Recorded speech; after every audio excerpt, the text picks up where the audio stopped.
পারি নাই বাবা। লাস্ট স্টক করছে, পরে ঘর থেকে বাইর করছে, ঘর থেকে বাইর করে আর ঢুকাইতে পারে নাই। রাস্তার কিনে রাখছে, রাস্তা কিনে সারা রাত থাকছে, ওইখানে গোসল করাই ওইখান থেকে নিয়ে গেছে, আমি আর দেই নেই।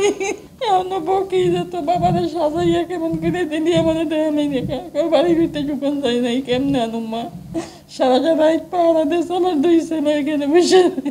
গাজীপুরের পৌরসভার সাবেক চেয়ারম্যান অ্যাডভোকেট আজমতুল্লাহ খানের ভাই এই দুলু খান, উনি এই আওয়ামী লীগের প্রভাব খাটায়া এলাকার অনেক লোকের জিম্মি করে রাখছে। শুধু আমাদের না, আপনারা খোঁজ নিয়ে দেখেন, এলাকায় বিভিন্ন জায়গায় বিভিন্ন কর্মকাণ্ড সে করে বেড়ায়।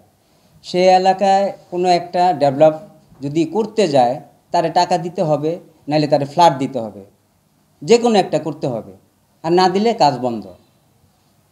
এটার সাথে শুধু আবার আমাদের কমিশনার, উনিও জড়িত এটার সাথে, আবুল কমিশনার, উনিও এটার সাথে জড়িত। মানে ওনাদের একটা ব্যবসা হয়ে গেছে, বিনা টাকায় অর্থ মানে নিজের আয়ত্তে, দলের প্রভাব খাটায়। আর আমাদের এই রাস্তাটা, যেই রাস্তাটা ছিল আমাদের, এটার উপরে সে একটা ঘর করে, দোকানের মতো ঘর করে রাস্তাটা বন্ধ করে দেয়। জানলা ছিল ওইটাও বন্ধ করে দিচ্ছে, যাতে আমরা না যেতে পারি। মূলত তাদের ইচ্ছে ছিল যে আমাদের চতুর্দিক থেকে আটকায় দিলে এই জায়গাটা তার আমরা অল্প টাকা দিয়ে এখান থেকে চলে যাই। তার বাহিনী আছে অনেক, এবং কি সে আমাদের পাশের বাড়ির রাস্তা ছাদের উপরে উইঠা অনেক বাহিনী নিয়ে, এবং কি ওখানে উল্লেখযোগ্য নামও বলতে পারবো আমি, ওই লোকগুলো নিয়ে সে বলে যে এই জায়গাটা কার। তখন একটা লোক বলে যে এই জায়গাটা শাহজাহান শিকদারের। এতটুক জায়গার জন্য আপনার প্লটটা বইসা রয়েছে, পিছনে পড়ে যাব। পরে একজন লোক বলছে যে এমনভাবে আটকাইছে তাকে যে সে নিজেই ওই জায়গাটা তাকে দিয়ে যাবে, মানে তাকে চতুর্দিকে আটকানো হয়েছে। এবং কি শাহজাহান শিকদার তার নামে আমার নামে মামলা করছে থানায়।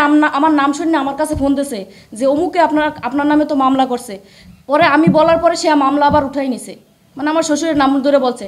আমি বলার পরে সে মামলা উঠে নিছে। এবং কি রাত্রেবেলা আমি ওখানে আমার বাসা থেকে দাঁড়াই, আমি ওই ছাদ থেকে যে তারা কথা বলতেছে আমি নিজে সেটা শুনছি, আমি নিজের কানে শুনছি। অনেক লোক ছিল তো সেখানে। এবং রাত্রেবেলা সেদিনকে আমরা তো পুরো ফ্যামিলি তার কাছে জিম্মি। 50 বছরের ওয়ারেন্টি আর বাহারি ডিজাইনের মুস্তাফা ইউপিভিসি ডোর, কাটিয়ে দিন নিশ্চিন্তে 50 বছর। Mustafa uPVC door, excellence with durability. আমরা যে কোনো মুহূর্তে, যে কোনো আমার হাজব্যান্ড, আমার বাসুর রাস্তাঘাটে চলাফেরা করে, আমরা তো তার কাছ থেকেই পাই না, কোনো মানে সুরক্ষা পাই না। যে কোনো মুহূর্তে সে যে কোনো রাস্তাঘাটে মানুষের চোখ তুলে ফেলায়, রাস্তাঘাটে মানুষের মাইরে ফেলায়, তাহলে আমাদের এদের দুইজনের জীবনের কোনো সুরক্ষা আছে বলেন? আমরা কিভাবে চাই? সে 1 সপ্তাহ আগে, এই যে আমরা মামলাটা যে দেওয়ার আগে কিছুদিন আগেই রাত 1:30 বাজে সে আইসে এমনভাবে গেট ধাক্কা মারছে, লাথি মারছে। পাশের বাড়ির এলাকা সকালবেলা আমাদেরকে প্রশ্ন করে যে আপনাদের বাড়ি কি রাত্রেবেলা ডাকাত পড়ছিল? তাহলে এভাবে কেন গেট ধাক্কা মারছে, লাথি মারছে? আমার বাচ্চারা ঘুমানো, আমরা সবাই স্টক করার মতো অবস্থা। রাত 3টা বাজে সে এভাবে লাথি মারলে তো আমরা সময় থাকি ঘুমন্ত অবস্থায়, এমনভাবে জাগছি যে মানে স্টক করার মতো অবস্থা। আমাদের হাত পা কাঁপনে উঠতে গেছিলো।